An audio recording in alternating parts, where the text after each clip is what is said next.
direction. You done it well, Mark. I have three things I want to talk to you quickly about. Your pocketbook, Geraldine, you heard me, Geraldine, okay? And the third one is the Great Bride. Those are the three things I want to talk to you about. But first, I want to thank Commissioner Stephanie Johnson. You know, a lot of us who are students of what goes on in Athens-Clarke County government, we paint a big broad brush sometimes about the commissioners.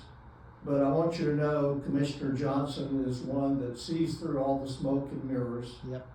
And always tries to do the right thing. Yep. So Stephanie, we thank you for that. Kevin, we want to thank you for being willing to run. And as a retired Air Force guy, I'm proud that you're doing that and just continue to bring the heat, okay? Go Air Force, okay. So your pocketbook.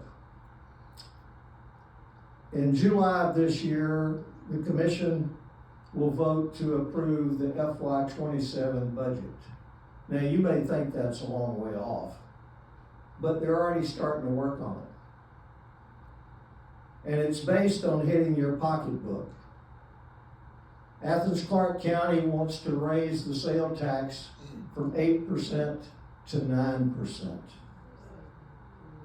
which includes approving another local option sales tax of 1%.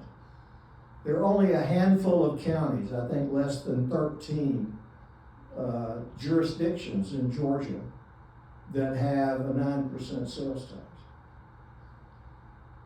They also want you to approve the FY26 transportation special local option sales tax when they haven't demonstrated they can effectively use the millions and millions and millions of dollars that you've approved in previous special local options sales taxes. So the word is, don't wait around until July to read in the paper and say, oh, what did they do to us? You know, the other thing that they want to do is they want to raise the millage rate by 0.5, which means they really want to be higher than the probably 0.5. So don't wait around until July and act surprised. You need to get engaged now with your commissioners. And I don't mean one phone call or one letter. I mean hound them to death. Don't let up. Volume speaks louder than words. Second thing, Geraldine. Anybody remember Flip Wilson? Oh, yeah. You remember his alternate ego, Geraldine? What was the excuse that Geraldine always offered when she got caught? The devil made me do it. And why did she say that? Because she didn't want to accept any personal responsibility for what she had done.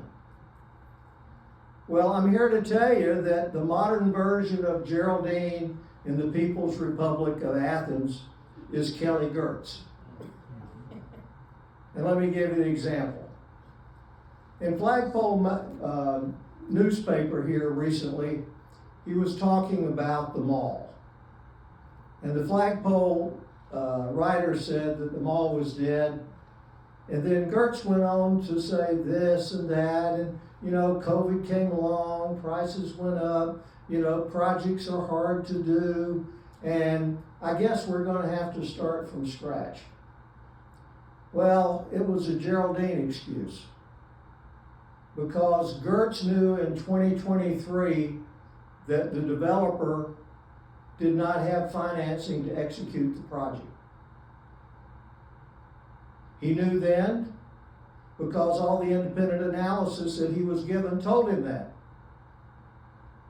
He learned again earlier last year when Commissioner Johnson had a town hall meeting. And the developer stood up there and said that they had no financing. And then on 21 August of this year, the developer sent them a letter that said, hey, we need Athens-Clarke County to float some bonds so we can have some money up front so we can do the mall project, which is another way of saying we can't get any financing because it's too speculative a deal. A deal that was sold as being high confidence, low risk, all of these great and wonderful things. When I look around the room, I am sure that all of us in this room at one time or another have signed contracts to buy a home, buy a car, buy appliances, buy furniture when we're younger, or either we have entered into contractual agreements as a business person with somebody to do something. And always the quid pro quo is, okay, but you got to come up with the money. It's your responsibility to meet your financial obligations. So here we have Athens-Clarke County signed a contract with a developer, the Levin Group, to give them $189 million. But the Levin Group never had the money to execute the obligations that they signed up for in the community benefits agreement, which is a contract. Now, our former contracting officer, and I used to have a warrant at one time, but we'll talk about that later. He will tell you that's contract fraud, right? Yes, sir. Yes, sir. What happens? Gotta have consideration. Offer, acceptance, and consideration. Contract fraud. It's a legal issue.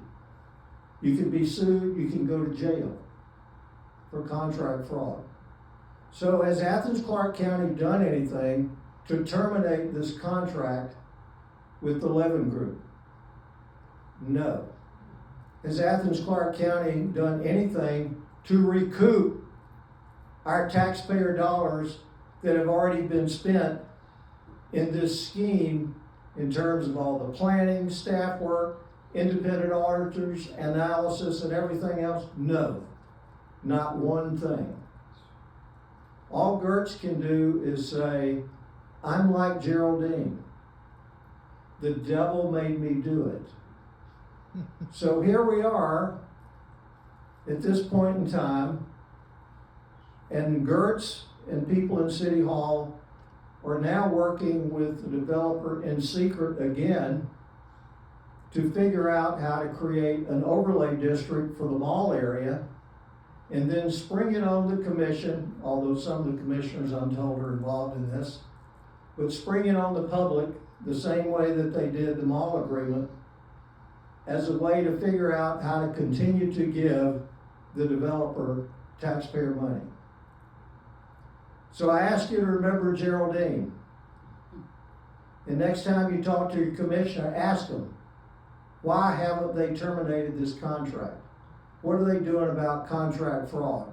And when you're thinking about it, think about how many other contracts does Athens-Clarke County have where the similar kind of thing may be going on. So everybody remember Geraldine?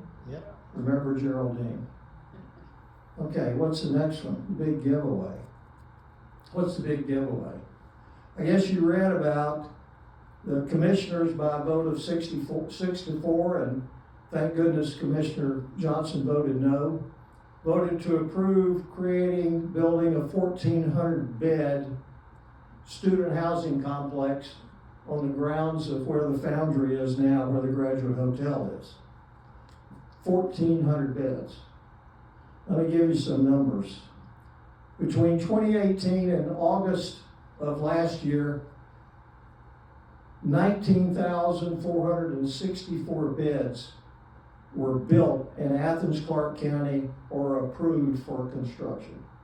Let me give you that number again. 19,464.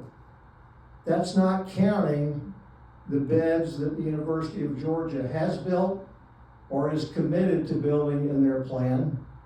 It does not include the 1,700 plus short-term rentals that we have in Athens-Clarke County. During that same period of time, do you know what the population increase of Athens-Clarke County was? Anybody want to take a guess? It was 6,000. So we have built 3.6 bedrooms for every new person that has come into Athens-Clarke County. There's something wrong with the math. There's something going on that we don't understand. And oh, by the same token, the Classic Center Authority has been spending money to do studies on hotel capacity. Why? Because there is inadequate hotel capacity in Athens to support the revenue stream that's required of the Classic Center to meet their financial obligations. Did you hear what I just said?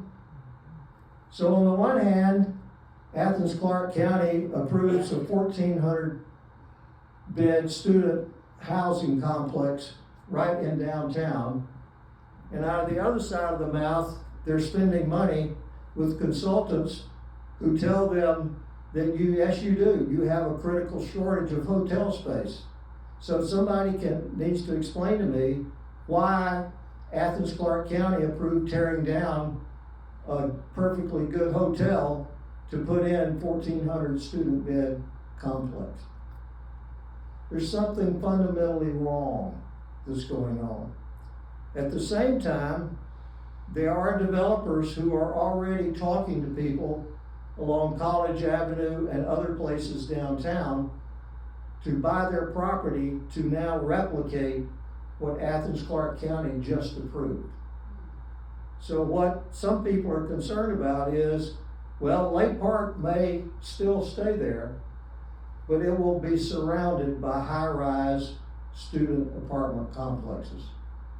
And therefore, you know who's going to be using Lake Park, right? Is it going to be East Side community members? Likely not. It's going to be students, okay? So your pocketbook, Geraldine, and the great big giveaway promise. Now, what can you do about this? You know, everybody needs to have skin in the game. You can't just wake up one day and say, oh, well, look what they did. You gotta stay engaged. The Classic Center is rapidly being changed before our eyes from being the Classic Center to the Student Center. It's rapidly being changed from being the historic downtown and classic community into something that's an urbanist nirvana of how they want Athens-Clarke County to look. Less parking, high rises everywhere, eliminate single-family home zoning. I could go on and on. So you need to get engaged. You need to bend the ear of your commissioners. Not once, not twice, but constantly be a thorn in their side. That's the only way we're going to get traction on some of these issues. So with that, thank you very much, Gordon.